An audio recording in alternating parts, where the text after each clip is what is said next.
Apart from being an iconic member of the royal family, Princess Diana was known for her numerous good works and charity, but with this philanthropic royal lifestyle came overwhelming pressures that the Princess of Wales struggled to come to terms with, especially under the watchful eye of media and the general public. Join me today as we take a look at the people's princess that captured the hearts of millions. Diana Spencer was born in 1961 to British nobility. Her father was in line to be the 8th Earl Spencer. Her family had lived closely alongside the royal family for many generations, and they even lived in an estate leased by Queen Elizabeth II herself, who often visited on holiday. However, not all was well with the Spencer family, as Diana's parents divorced when she was just 7 years old, which resulted in her living with her father. Both of her parents then remarried, but Diana did not at all get along with her father's new wife, who allegedly bullied Diana and even pushed her down the stairs, and Diana later referred to her childhood as very unstable and unhappy. In 1975, Diana's father inherited the title of Earl Spencer, and she became officially known as Lady Diana. After her time at school, Diana worked in London in a series of low-paying jobs, including a dance instructor, a preschool assistant, and even a nanny. But it wasn't long before the royal family came along. Diana met Charles, Prince of Wales, at a weekend in the country in the summer of 1980. Diana watched Charles play polo, however, he was dating Diana's older sister, Lady Sarah, at the time. Charles took a strong liking for Diana, calling things off with Lady Sarah, and invited Diana to meet his family, the royal family, in Scotland later that year. 3 months later, Charles proposed. However, the engagement was kept secret for a number of weeks, but it didn't take long for Diana to grab the attention of the public. Diana became Princess of Wales when she was just 20 years old, marrying the Prince of Wales on 29th of July 1981 at St Paul's Cathedral, which, due to the popularity of the couple, was chosen as the venue rather than Westminster Abbey, which is usually used for royal weddings. The ceremony was watched by a global audience of over 750 million people. This fairy tale wedding, however, was the beginning of the unrealistic expectations that the public put on Diana for them to be a, quote, fairy princess to come and save them, which began to take a toll on her personally. Juggling the pressure of royalty and fame, tension began to rise in Diana's personal life as she struggled to be what was expected of her, and her own family offered little support. Diana fell pregnant in November 1981, and to the outside world, all seemed well in the royal family. However, 3 months later, Diana fell down a flight of stairs, luckily not seriously injuring her or the baby, but Diana later admitted that Charles made her feel so inadequate that she intentionally threw herself down the stairs, saying, quote, "He made me feel so inadequate in every possible way that each time I came up for air, he pushed me down," end quote. These feelings led to further self-harm and postnatal depression after Prince William was born. In 1984, Charles and Diana's second child, Harry, was born, and the princesses said that she and the prince were at their best during the pregnancy with Harry. However, 5 years into their marriage, it started to deteriorate rapidly due to many different factors, including their now obvious 13-year age difference, which was now evident and troublesome. Charles began to have an affair with his former girlfriend Camilla Parker Bowles, which resulted in Diana also having an affair with the family's former riding instructor, which led to speculation that Charles may not be Harry's father, but this has since been denied, and their affair did not occur until 2 years after Harry was born. All this drama caused the Queen and Duke of Edinburgh to hold an intervention for Charles and Diana, in an attempt to reconcile the royal couple. However, this was unsuccessful. In some secret tapes that were later released, Diana said that she did have feelings for someone, saying, quote, "I was quite happy to give all this up and just go off and live with him," end quote.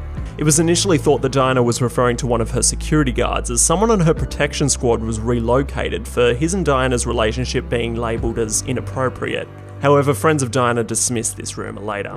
Rumours then arose of Charles taking part in other affairs, and Diana wrote highly personal letters to the Queen Mother, who were destroyed by Princess Margaret in what she thought to be an attempt at protecting her family. Throughout all these personal and marital issues, Diana kept a notable public image and took part in many charitable works. This included work with AIDS, cancer, and animal protection, as well as taking part of many charities assisting the homeless, struggling teens, drug addicts, and the elderly. Because of these works, Diana is widely seen as one of the most influential people of the 20th century, winning her countless awards. However, in 1995, talks of divorce were in the air. In an interview with BBC, Diana candidly spoke about the both of their affairs, and specifically about Camilla's effect on their marriage. Do you think Mrs. Parker Bowles was a factor in the breakdown of your marriage? Well, there were 3 of us in this marriage, so it was a bit crowded. This interview was the tipping point for the royal family and caused the Queen to write to the couple advising them to divorce. The divorce was finalised the following year, including a condition that neither of them were able to discuss the details of their marriage or divorce. The day following her divorce in 1996, Diana announced her resignation from over 100 charities and retained just 6, which was thought to take pressures off of herself and concentrate on the charities she was most passionate about. Diana then had a relationship with a heart surgeon named Hasnat Khan. However, Diana broke up with him the following year and started dating a man named Dodi Fayed. Diana was invited to spend a weekend away on Fayed's yacht, which she spent 9 days on in the French and Italian Riviera. On the way home from this trip, the 2 of them stopped in Paris on their way back to London. While staying in their hotel, the media became aware of their presence, and the couple was required to make alternate arrangements. To avoid the countless paparazzi, they were rushed away. Normal programming has been suspended, and we now join Martin Lewis in the news studio. This is BBC Television from London. Diana, Princess of Wales, has died after a car crash in Paris. The French government announced her death just before 5 o'clock this morning. Buckingham Palace confirmed the news shortly afterwards. Normal programs have been suspended while we bring you the latest developments throughout the morning.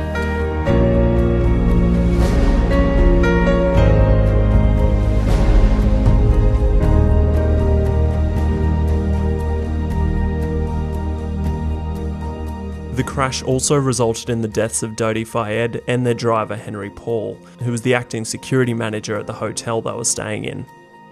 The nation entered a time of mourning, and Diana's funeral was watched by a British television audience of over 32 million, which is one of the United Kingdom's highest viewing figures of all time, with many more millions of course watching from around the world. The Queen later addressed the nation. We have all been trying in our different ways to cope. It is not easy to express a sense of loss, since the initial shock is often succeeded by a mixture of other feelings: disbelief, incomprehension, anger, and concern for those who remain.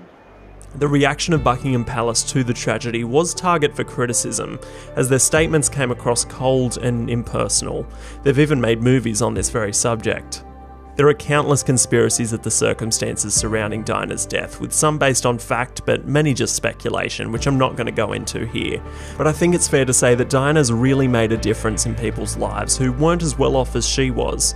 And although she was flawed, that's what makes her human, and her spirit will live on for many generations to come. Hey guys, thanks so much for watching. This video is a step away from my usual content, but if you enjoyed it then hit the like button for more videos like this, and be sure to subscribe and turn on notifications for more videos coming every week. This is Matt Rogers, and that is all.